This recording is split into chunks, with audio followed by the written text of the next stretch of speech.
My Lord, look at who is walking in here. I'm sitting down right beside you, man. Jesco White, I have chills right now. Do you see him? You do too. What's weird? How's it going? Gives me a chance. You doing all right? Oh, pretty good. How are you doing? I'm excited to talk to you, but I'm also nervous. And I don't know why, though. Well, you're positive. That's why I'm negative. Look, let me tell you, we thought you were dead a couple months ago. Somebody started that rumor. I've died 9 times. About every couple of years. Well, that's the thing to do with He died famous, about 52 times by my count. famous people. There are always rumors that they died. So that's kind of a respect thing, I think, in a weird way. That means you're noteworthy. Yeah, you're noteworthy. How you been? Well, pretty good after dying 9 times. Yeah, really. I have to describe that you have pigtails now, or what is that? Pigtails? Well, I'm a dream imaginary Willie Nelson. I'm on the road again. I like it. That's good. That's one thing about the Wild and Wonderful Whites of West Virginia documentary is that you change constantly over that year. You have a full beard, and then you're clean shaven, and then you have long hair, and then you don't. Do you constantly change your look? Yes, I do change my looks because I'm 21 and 1. Yeah. Thanks to God, I'm a miracle. That's true. But do you change your look because we saw in the documentary that you said in your apartment you feel like you're in a prison cell sometimes because when you go out, people constantly mess with you. Right. Well, they want to take pictures and do all this and talk about the movie. Do you change your look to act like a chameleon out on the streets? Well, sometimes it's according to how I feel. Yeah. If I'm on coffee, I'm on a roll. I'm on a jumpy roll. I'm a kangaroo. Yeah, all over the place. But what it is, the reason I call my homes a prison, it keeps me out of the real one. Oh, there you go. But that's deep, though. What you said, that's a very deep thought. Right, and one sign on my door says, don't knock over 3 times, I'm doing triple life. And it says, don't disturb the disturbed. That's brilliant. I like it. I think it's great, man. That keeps the bad away from me since I'm cool bad cool, but it keeps the real bad away from me, keep me being bad. I actually followed what you just said, believe it or not. I'm right there with it. It totally makes sense. I appreciate it. When you go out, for folks that have seen the documentary, you're a fun-loving guy. You have some very deep thoughts, though. Do people ever, when you go out to these bars and they've had a few in them and everything, they ever, cause problems for you? Oh, no, they love me. Because I keep them laughing. They don't have time to be bad. That's good.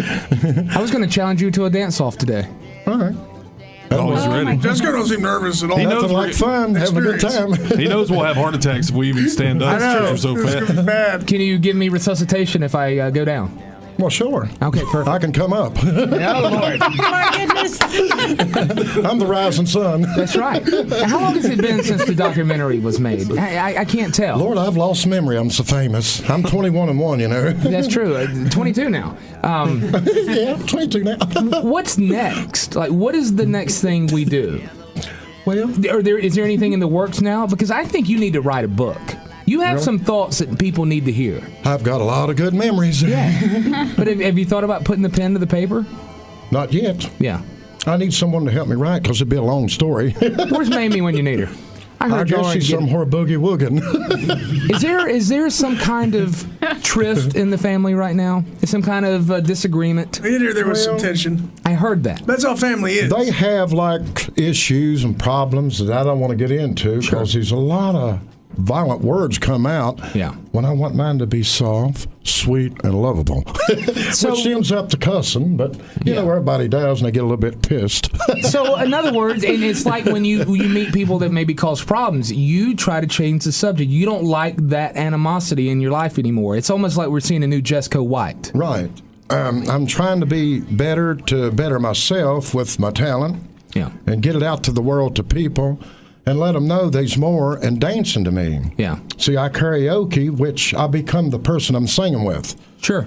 Like transforming. You become one. Yeah. You channel them in a sense. And just like my favorite singers I was growing up with, that I marred, helped me in a way that they'll never imagine because I never met them in person, which was their songs. Yeah. Imaginary comes to you if you let it. You make it come alive as the person you you're hearing. It ain't there. Yeah. It's like appearances, sounds without appearances. Then they become a you And no one can see but you because you're the one singing with them. Are you saying it's almost like words in a book? A good descriptive writer, when you read it, you can almost close your eyes and see what they're describing. Yeah. It's the same thing with music. You feel as though you're a part of it. You meditate on what you're hearing and you love, and it becomes part of you. Yeah. Inspires you. Then you can stop that when you want to and change it off. Like, say, I walked in the front door, the light was on in the hall. Right. You know, songs Of like course. that I loved. Yeah. So that kept me from being depressed and kept me from being lonely, doing time in my own house, which I call a prison. Music's your best friend. Yeah. I never had a doctor, so I doctored myself. Yeah. Better than a real doctor can, but the reason I did this was it kept me from being lonely, sad, and depressed. So it became a part of me, a friend with me that helped me. Like, you know, to sing to CD, I love it. Yeah. And I can do Alan Jackson. I love his music pretty well, which I never got to meet him in person. Midnight Montgomery. That's my jam. Oh, I love that that's song. Good song. Good song about Hank. Now, we know, we just It found makes out me a about... little star, like he is a big star, and it makes me this big as him getting to sing with someone like that. Exactly. That I love and admire. It makes perfect sense. So we just found out about Alan Jackson. We know from the movies about you that you're a big Elvis guy. Who else does it for you? Who else you really like to listen to? Who's your guy? Well, Brooks and Dunn's. I like them, and I like, you know, something more sensible and easy to sing with. Okay. Becomes, to me, like, in my mind, it's a hit. Which they're the hit. I can't sing worth a dime, but, you know, I try to put it together as I'm just as good. That's called karaoke. I'm, you know, singing with the real singer. Of course. Becomes part of me being big as him. And that's the reason I say I'm Alan Jackson's oldest son. But I think isn't that what a true musician wants? They want you to feel the pain in their song. They want you to feel the emotion in their song, so it's working for you. And hoping and praying that I would get to really meet the real Alan Jackson and let him know how much he's done for me just by his beautiful voice that God blessed him with, to sing with him and give me an opportunity to be a little bit of that fame too. Let me ask you this. Alan Jackson got to have the mustache. When he's clean shaven, it ain't the same Alan Jackson, is it? That's right. Yeah, it's got to have that big bushy mustache right there. But I think he's such a beautiful singer, just like George Jones and all the rest of them. I like them all the God same. rest in peace. It's kind of like a poet that moved you in your life and taught you a lesson with their lyrics. Yeah, but also it touches a person that has talent that can't, you know, really help themselves with it. Yeah. Because you're kind of on the poor side if you don't have no pull or money. And so you just have to do the best you can to produce it to people. Yeah. It's like I say, if I go out on stage to sing, I'm not much of a singer. I'm really a dancer. God blessed me to be a dancer through my father. Yeah. Which I think was a miracle. And I've had a hard time trying to get myself produced to the world dancing, but everybody loves me everywhere I go. Yeah. But this singing I'm talking about, it, to me, is karaoke. Yeah. And it's a big deal to get to sing somebody bigger than Alan Jackson, you know. Well, of course. And, you know, who's bigger? Right. And That's his what I'm song saying. is so heart-touching beautifully. Yeah. You feel it. Yeah, you feel that, and you just sing right with it. Yeah. And I do almost a whole CD of his, and it's awesome. I got my own little studio. It's called Imaginary 701.5. I come up with that my own self. Yeah. It's me, you know, talking. And that's your studio. Yeah. That's where the magic happens. It comes real to me. Then when people come in, they think I'm crazy. So I show them what I'm talking about. It ain't crazy no more because they get to hear it. Right, exactly. See it. Now, when people, like you said, when people think of Jesco White, they think of the Dancing Outlaw. Right. Have you been approached by Dancing with the Stars? Not yet, but I hope. Well, you would accept that. Well, sure. So you That'd be great.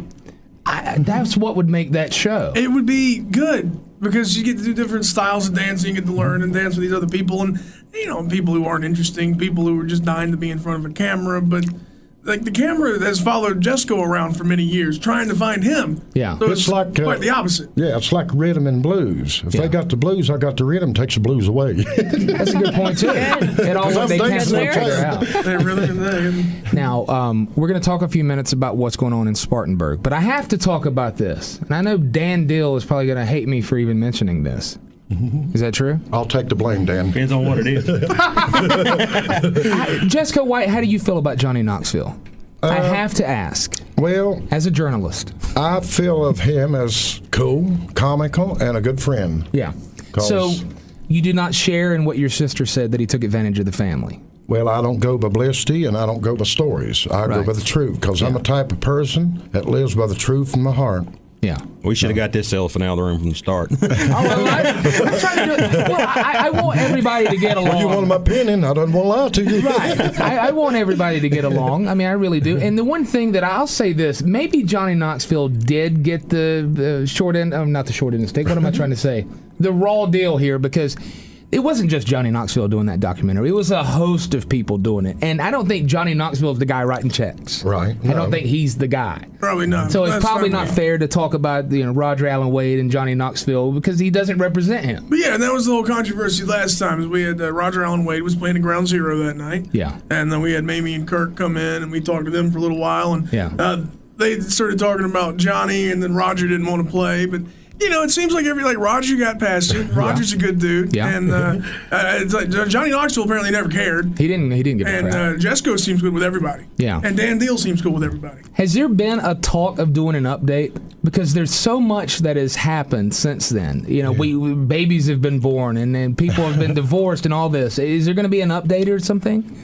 Well, a reunion? At this hand, I don't know yet, but I hope there's something that comes up because I want to do some more of my talent and work because this is my opportunity to get to, to do what I like to do for people, to bring on the laughter and a good time and give them a good show, man, and that keeps their mind really off on things that it don't need on it. Right. Like getting in trouble and stuff. You got everybody together, you don't have no worries about them. I'll do the babysitting. Right. That's what we try to do. Like, people in their cars right now are on their way to work. 99% of Americans hate their job, and you try to take their mind off the crap they got to deal with for the next 8 to 10 hours. And if you got a lot of funny going on, man, you don't worry about them. They're having fun. Yeah, well, they don't have no time to be sad. You have to tell them the story that you were just telling me a while ago out there. Oh, yeah. We coined a new term. I coined it myself after you told me the story. It's Jesco-sism. Like an exorcism, but it's Jesco-sism. So. Okay. This is really based on a true story. Okay. Hope she don't kill me. But anyway, we was at my apartment in Boone County. Yeah. And she was snoring. Was in the bed. She was Who was? Your wife? My wife. She's doing this. Oh, goodness. And I thought there was a demon coming out. Of course. The way she's snoring. I said, Dear Father in heaven, I ask you, God, in your name, Jesus, bless me, Lord, with the power. In the name of Jesus, Satan, get out of my house and get out of my wife. And I go in the kitchen, get some Morton salt, and I throw it over my left shoulder to get evil spirits out. Absolutely. I was pitching horseshoes over my left shoulder. Yeah. And the music matched that whole. You start hearing the song. Then I got the Holy Bible and put it on the pillow. I said, oh, God, I thank you, Jesus. Yeah. Then the snoring goes like this. The demon had left. You exercised her. You just exercised her. The Bible did it all. See if you can get the AIDS out of Jeff. Help us out here. I actually told him I thought that could be a whole movie within itself right there. That's right. Just the exorcism of Mrs. Jesco White. There you go. I like that. Money. And I've got 2 imaginary kids, which I've never had. They're boys, which live in my head. Okay. What I want them to be. How old are and they? This is what they sound like. I ain't going to school tomorrow because I don't have no clothes to wear. Quit, Tommy. I'm going to tell Mommy on you. Yeah. I don't care what you tell. And do you ever have to spank the boys when they act out? Then I come to be the mommy. Right. All right, boys. You know you're not supposed to do it in Grandma's house. Yeah. Get in her. You have missed your weekend past up. Do you ever lay there wondering the kids are going to come in and do something while you're asleep? I would. And I'm playing the 3 people. I'm all this family. Yeah. Mommy and the 2 kids, and I'm babysitting. They all have a good time at Walmart. I think we should do and I bring them alive. a Jesco White one-man show on Broadway. You play all the parts of the movie, of the characters. Play. Yeah. I come up with myself with. It's laughter and it's drama and it's a good time and people love it because ain't many people can go back that young again. I told you I'm not going to school tomorrow. All right, little boy, you don't sass your mommy like that. What's the mom's name? It's July. Do you give them names? Yeah, their mom's name's Jessica. That's Jessica White. I like it. Yeah, and my tour thing, if it would come out, the world would be shocked. It's called Girl Boy. Girl, yeah. And it's an entertainer. It dances motions to rock. Hot child in the city, running wild and looking pretty. Right. Now, would you dress in drag for that? Yeah, sure. You would put on a dress and makeup and the whole thing. Actor to the music, moving to it. This performing, I like it. Or you should do the thing where you're half woman and you turn to the side to sing as a woman, and turn to the left to sing as a man. Do a tuck job. Yeah, tuck it back. That's how you do it. Who's Merlin? I'm Manson. It's too early for a tuck job. And this is what I call, what do you call it when you got this pretty place you hang out? A condidorium. I've got a condidorium. Condidorium. It's the name of it because I can't pronounce the name plainly. I call it condidorium. Condominium. Condo. I got many. And I got skinny. Where'd y'all come from, Dan? How long ago ride you had with Jesco? Well, he was actually down here before me. I had a show myself up in Tennessee last night, and I didn't get in till like 3 in the morning. But he was been down here. What time did you get down here? Yesterday? Lord, I even forgot. I'm so excited. I'd say they probably got around 7 last night. Yeah. But he's looking forward to tonight. We're gonna talk about tonight. We're also gonna do. You want to talk to some of your fans? A lot of people are calling in and have some questions for you. Is that something you're interested in doing, Jesco? If they want to, well, sure. All right, and they can talk to Jessica if they would like. If they want to have a question for Jessica, would you entertain those too? Well, I'm not really allowed to date right yet. Okay. Well, you can just talk. You can't date her yet. All right. It's the legend himself, the dancing outlaw, Jesco White, in studio. More with the legend. Excuse me. Jesco White right after this. In here chatting around with the dancing outlaw himself, Jesco White. Dan Deal in here as well tonight. Having a good old time this morning, man. Yeah. Tonight is Mick's birthday bash at Ground Zero. Mick is the guy that owns Ground Zero. Been running it for years. It's like the CBGB of the South, I think. It really is, man. It's a one-of-a-kind place, and Mick runs it because nobody else could run that job. Yeah. Listen to this lineup. You got the dancing outlaw, Jesco White, live and in person. You just dancing or singing too? Will we do both? We're going to be doing both, I guess. Yeah. You've got from the Discovery Channel the show Moonshiners. You've got Bootleg Bill and Josh are going to be there from the show. Man, don't forget the dog, man. The dog will be there too. Yeah. Okay. Dog's always there. And then Roger Allen Wade will be there. That's Johnny Knoxville's cousin. That the whole thing we talked about earlier. Yep. Be It the Means will be there. Dan Dill, you're going to be performing too. Yes, sir. Everybody's performing too. I've seen Be It the Means play. They are really, really, really fun to go see. Something totally different. Those were the guys featured on Sons of Anarchy. Exactly. Right? So, I mean, their music fit right into Sons of Anarchy. And I got to see Dan Deal play last year, too. Yeah. And, dude, give us a real good. A good Thanks, review. man. I appreciate it. I was very impressed. My set's actually incorporated with Jesco's this time. So we play in sync with each other. I mean, we're actually going to have a big slideshow, too, and a backdrop. All right. It's going to be pretty top notch. That's cool. I'm more excited than 12-year-old girl, the Twilight movie. Dang it, guys. Figured out what I'm doing tonight, huh? Yeah, really. Going to Ground Zero. By the way, doors open at 7, show starts at 8, and good God, when will it end? I feel like I should take Mick a present if I'm going to Ground Zero. It's his birthday party. But what do you get Mick for his birthday? I don't have a clue. Everybody should bring Mick something, because it's his party. You got to bring a gift. What do you bring him? Bring Mick a little birthday something or other. Little like in the left hand kind of thing? I don't know what Mick does. I don't know what you get for Mick, man. But get him the card if nothing else. All right, Jesco White. There's a lot of people want to talk to you. Ready for some questions? It's like a press conference. I'm ready to go. You ready? All right, here we go. Let's talk to Chris first. Chris on line 1. What's up, Chris? What's up? Chris, you're online with the dancing outlaw himself, Jesco White. What's up, Jesco? This is Chris Brown. What's happening, my brother? How you been? Been hanging in there and shooting at the walls of heartache. Bang, bang. Bang, bang. Chris Brown is actually the guy that, beat up Rihanna. That's true. This is that Chris Brown? Different Chris Brown. Oh, okay. This is the white Chris Brown. Oh, I see. This is the guy with the tattoo on his back on the movie cover. Okay. Oh, okay. Whoa. Yep. I had no idea. I never thought about whose back that was. That's your back. That's because he's a true fan. He's got it on his back like I've got mine, baby. That's right. Get that whole dancing back there. How much did Johnny Knoxville pay you for the cover? They didn't pay me a dime. Okay. All right. When you see something like that this day and age, you don't think, wow, that's a real tattoo. You think, oh, that's a good Photoshop job. That's a legit tattoo on the cover of the movie if you've ever seen it. And it's the family tree. Yeah. Yeah, you have the White's family tree on your back. No, I just have the title. Oh, just the Wild title. Wonderful Whites. Oh, I see. Yeah, and I wouldn't. I've just got it as a fan. I need no money for it. You know. No, I was just making a Knoxville joke. Chris, good to hear from you, man.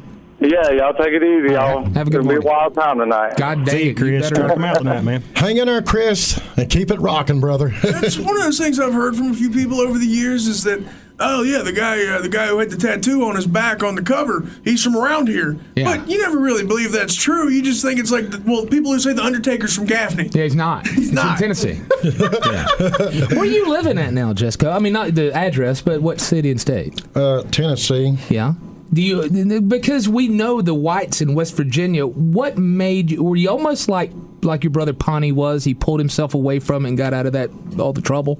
Well, it's kind of like poor side of town. I just hopped the train to the next one. Yeah, and you see what's there. Well, it's beautiful down there. It's a beautiful country, and I like it. It's closer to the store, ain't too far out. Yeah. So I think it's a good deal to be there because you got more room, you got more beauty, and you got more of you. Yeah. How long feel more free. Seeing your wife across the hall, how long have you two been married? I'd say almost a year. About a year. How'd y'all meet? Well, I'd say a year and a half almost. Yeah. Altogether. Well, I met her on tour. You were out playing, and was she a fan, or? Well, really, at the time. Yeah. And after we got to know each other, it kind of went from there. And yeah. Worked its way up. Yeah. How'd you propose? What'd you do? I can imagine Jesco White had to do something huge, over the top. Well, it's just, I guess, to her a blast to get to meet me. Yeah. Everything was hanging out in the motel. I mean, everybody just talking, hanging out and having fun. Right, wink, wink. That's how it went. Yeah. And then after that, it took off. Yeah. Like ground control to major tone. Oh, look, music is such a thing with you, man. Like, all on the map, too. I like it. That's all like, genres. I bet your religion is music, if that makes any sense. Right. I got my own kind because it's 10 foot tall and bulletproof. And bulletproof, right. It's invisible. Yeah. Let's talk to Charlie. Charlie's got a question or maybe a comment for Jesco White. Hey, Charlie. Hey, how you doing? Good. You're on with Jesco White. Okay, Jesco. Yeah, my man. Hey, listen, I want to tell you one thing, buddy. When I saw your video, it's been years ago, I have seen it at least 50 or 60 times, and I have bought about 40 or 50 of them because every time I give my friends one, I'll say, now, I want to get this back, but I'm going to let you use it, but you promise you'll give it back? Yeah. Yeah, I'll give it back, and I never see it. I never see it. I never get them back. It's a great movie. That's good because that almost becomes me. That's right. You know what? I got a Jesco license tag on the front of my truck that my sister-in-law made me, Tricia. That's right. I got a Jesco, but I tell you what, buddy, I lived your story. I love it, and I watch it all the time, and I don't wish you nothing but happiness and success is just to be happy, buddy. May God bless you, and I thank you for that. And being a true fan and being out open with your heart, man, I love you. I can't say no more. Hey, I'm going to tell you what, brother. You've touched a lot of folks, Jesse. Yeah. You've touched a lot of folks. That's just like me. I'm 21 and 1. That's right. See you, Charlie. That's true. Man, the story of how people came to see the Dancing Outlaw is great over the years because I never saw it until after you couldn't hardly find a VCR. Right. So we had a VHS tape. Me and Dave Guido did a VHS tape of this because he saw it when he was going to college at West Virginia. Yeah. So we get a VHS tape of it, and then the search is on. All right, now where do we get a VCR? And it took us like a couple days to get it all together so we could sit down and watch this old recorded off of PBS VHS tape of the Dancing Outlaw. It was on PBS? PBS. Oh, wow. Yep. That's got to be on HBO. That was from Morgantown at that time. It was Channel 33 when that came out. The documentary, then it went from documentary to Hollywood. Jesco Goes to Hollywood. Yeah. He's talking about the original. Cool. The one that came out. I haven't seen that one. Yeah, you haven't seen the Dancing Outlaw? Oh, no, I've seen that. I didn't see Jesco Goes to Hollywood. Yeah, there's an original Dancing Outlaw that came on PBS. It was produced by Jacob Young and Julian Nitzberg. And that's the one where he's dancing in the middle of the street. Yeah, the bridge and everything. Yeah, I saw that one. The Walk of Fame. Jesco Goes to Hollywood I haven't seen. When does Jesco Goes to Camp come out? It was the Arkansas Mountain Daredevils that give the fame with the movie of me dancing. If you want to get to heaven, you got to raise a little hell. Right. That's what they say. And that kicked it off good because it matched me. I say that if heaven's not a lot like Dixie, I don't want to go. You agree with that? Oh, sure. Yeah, absolutely. I want to stay around as long as I can. Damn right. Scott's got a question. Jesco White's in studio. Scott, good morning. Good morning, fellas. How you doing? Pretty good, you? Well, you've got a great chance right now because there are not many outlaws left in this country. I mean, we are setting to the equivalent of Jesse James to our left. Not from Jackal, but no. Another one. I mean, really, who's left? Who's left? It's a short list. You can't even name action heroes in Hollywood anymore. No, you can't think of men anymore. He's a man's man. Scott, what's up? Hey, what's going on, Jesco? Hanging in there. How about you? I'm doing all right. Well, that's good. I got a question for you, buddy. In a roundabout number, how many women have you had the pleasures sleeping with? Well, what a question. His wife's listening across the hall. Well, they call him the Wilt Chamberlain of the South. I never had a chance to sleep that many because I'm 21 myself, and otherwise I'm on stage too busy dancing. But before your lovely wife of a year, when you were out touring, because you got to think that movie was out 5-6 years ago, there's been a lot of Jesco White talk out there. Did you ever get to go on a spree, if you know what I mean, with the groupies and then, Right, and hang out. Yeah, sure. Hang out in the hotel room, talking. Yeah, and having fun and carrying on. Yeah, that was kind of writing the alphabet with your tongue, all that stuff. Right. Yeah. I'm huffing gas. I got a super duper buzz.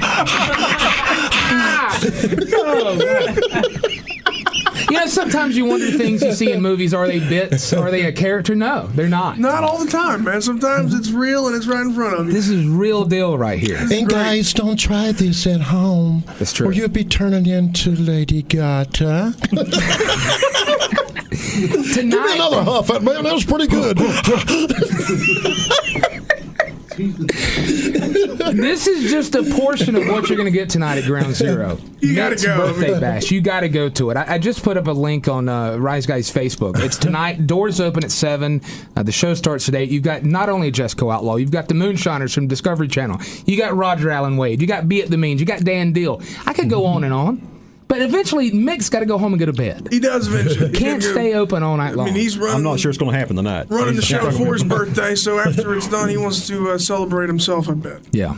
Any closing words to your fans here in the tri-state area, Jesco White? Yeah, but I'd like to say one thing to all you fans and people love the Dancing Outlaw. I hope you come down tonight and have a good time and hang out with us, man, because we're going to rock your city like Jesco flies from city to city.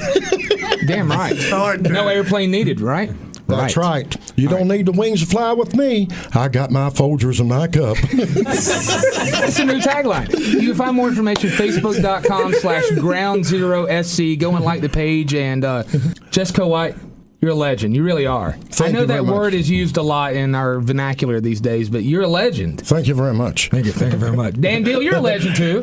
Oh, I'm working on it. I mean, you're a legend because you're the liaison between the family. I can imagine the hands are full sometimes. Oh yeah, it's gonna be a little bit more relaxed this time. I want to read your book too. Your book. That's because he's got to put up me. I'm 21. You're right. I ain't going to school tomorrow because I don't have nothing to wear. Right. Take him to some clothes. Right. My Lord, look at who is